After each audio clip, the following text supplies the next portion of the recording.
If you go without training for a challenge like this, it's like committing suicide. So how did you have that motivation that you have to complete this marathon? So I attempted this in 2020 and I was disqualified at 204 kilometers. How do you prepare for it? It is one of the most dangerous ultra marathons in the world. It prepares you for life. It's like beautiful trail with lots of varieties. There are surf courses, there are cliffs, there are mountains. Your confidence level will be all-time high, and I was going through a very low. What mental barriers did come in your? This is a mind game actually. This is a mental strength. You can have the best physique or six-pack abs, but you can't do this unless you are mentally very strong. You have a resilience. Incredible life lessons you learn, and it says that if you finish this challenge, you won't be the same person again. Hello everyone, I am Rishabh Jain and welcome back to The Cricket Analyst, and it's our special podcast series called The Sports Chat, where we talk to the athletes, experts and journalists about their journey in the sport and how it has impacted their life. Today, we have a special guest who is an inspiration for people who are going through depression or anxieties or feeling low. He is Sukant Singh Suki from India, who fought his way back into his life with a new perspective of challenging himself every day. He's an ultra marathon runner and he recently completed one of the dangerous ultra marathons in the world called the Unreasonable in just 1 and 5 hours. It's in Queensland, and last year I met him when he completed the dangerous ultra marathons in the world, the Delirious West, in 1 and 2 hours and 37 minutes, which is in Perth. So when we talked to him, he showed that he has that inspirational energy, and so today we'll be diving into his journey of the marathon and how he has impacted the lives of people. You can follow him on the social media in the description below and share this video with your friends. So before we start, don't forget to subscribe to The Cricket Analyst and follow me on Instagram and TikTok. So let's start.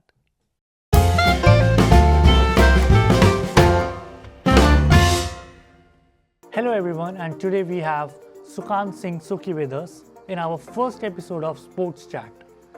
Hi Suki, and how are you doing? Thank you, Rishabh. I'm very grateful to be here with you.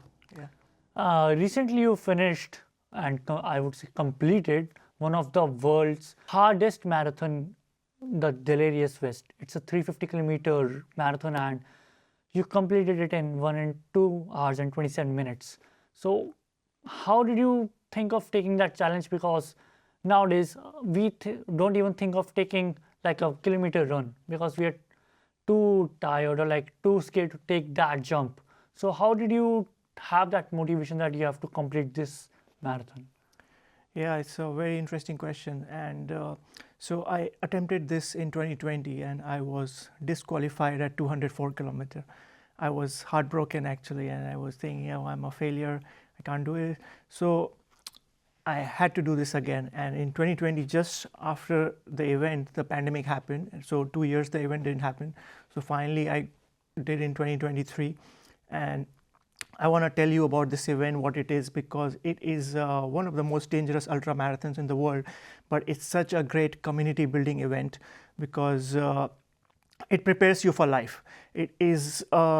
It's like beautiful trail with lots of varieties. There are surf courses, there are cliffs, there are mountains, and it's incredible life lessons you learn. And it says that if you finish this challenge, you won't be the same person again. Your confidence level will be all-time high. And I was going through a very low phase, and I was doing this just for my confidence building, that if I can run 350 kilometers in that jungle, I can do anything on this planet. Nothing is impossible.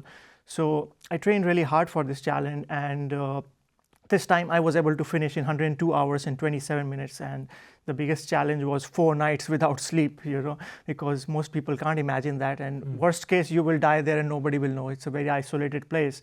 But with the help of incredible volunteers, I was able to survive for 4 nights without proper food, proper sleep.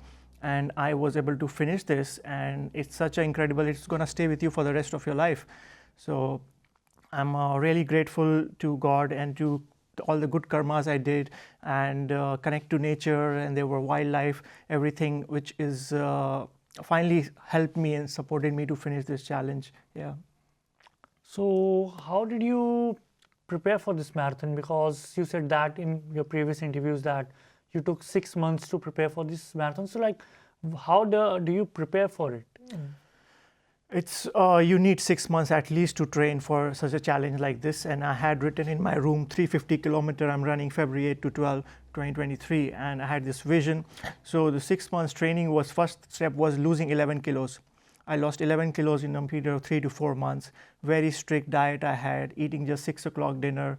Morning I had just breakfast, just apple or protein bars and replacers.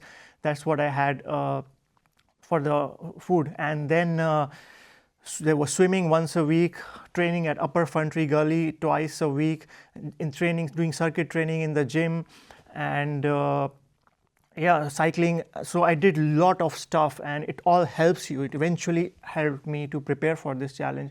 And the biggest advice I would give is to you have to train in the mountains, because last time I was doing in the plain road, and that was the biggest mistake I did. So you have to train in the mountains, and if you have a mountaineering background, because people who generally do this have a Army, Navy SEAL background, or they have climbed Everest, or they have done such kind of stuff, then only you will be able to finish this. Because if you train like a marathon, it's not going to finish this. So Upper Frontry Gully, I used to do 8-9 times round, up down I used to do, and it really helped me lose weight and prepare for this challenge.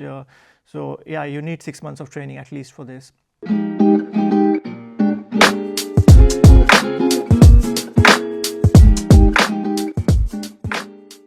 So when you were running this race, what mental barriers did come in your way? Because it's a physical challenge, we know. You told that you had to lose a lot of weight before starting the marathon. So, but mental barriers are something which stops a person or encourages a person to just like go to their way. So, what were the mental barriers you faced? Definitely, you have such a great question, because this is a mind game actually. This is a mental strength. You can have the best physique or six-pack abs, but you can't do this unless you are mentally very strong. You have a resilient mind, and this challenge prepares you for your intellectual power. You know, when you run in that jungle for 4 days, you're thinking a lot of things going in your head. At times there will be low moments and high moments, up and down, and then it's just you have to keep pushing yourself, you know, you believe in yourself. And most important, what I'm proud of, because everyone had a support crew and there were team. You need a team to build this. I was alone and myself. So I told the organizers, like, I am alone and please take care of me in case I die, you know. They said there are 120 volunteers and all are your family. And they were such a great feeling. And they were keeping an eye on me for 4 nights, that how I'm doing it, because I was a spot tracker attached to you. Mm-hmm. So they were tracking me for 4 days, and anyone in the world can track you. Mm. And talking to the mind game thing, this is ultra marathon is a mental sport actually. It is a mental sport, and because you will be physically tired. There were blisters on my legs, both legs swollen, you know, whole body is in pain. You fell down and start bleeding.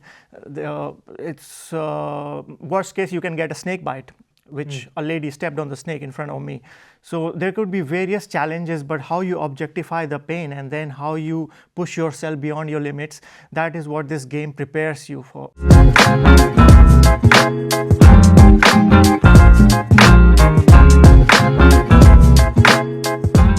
So as you said that you got disqualified for after 204 kilometers.